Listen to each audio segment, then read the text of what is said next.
Le gouvernement projette, je cite, de réformer le contrat social avec les agents publics. Dit comme ça, on aurait presque envie d'être d'accord. Mais lorsqu'on lève le voile de la langue de bois et de la communication, on découvre que le projet en cours consiste ni plus ni moins à remettre profondément en cause le statut général des fonctionnaires.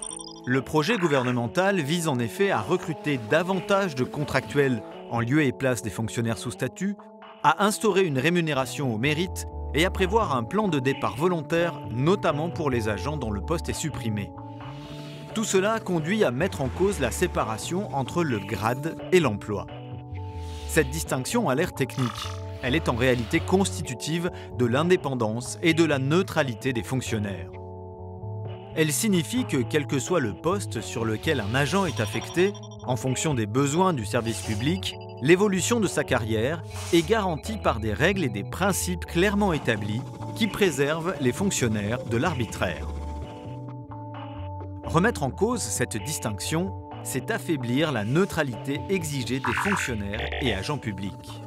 C'est donc prendre le risque de ne plus garantir aux citoyens usagers la continuité du service public et l'égalité de traitement, quelle que soit son origine et sa position sociale. Le statut général des fonctionnaires est l'une des décisions majeures de l'après-guerre. Inspiré par le programme du Conseil national de la résistance, il a été depuis lors le garant de notre modèle de société.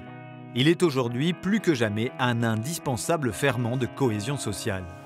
Dans un avis rendu en 2017, le Conseil économique, social et environnemental soulignait d'ailleurs que les principes d'égalité, d'indépendance et de responsabilité des fonctionnaires liés à leur statut sont de nature à apporter des garanties indispensables face à une société de plus en plus complexe, fracturée et individualiste.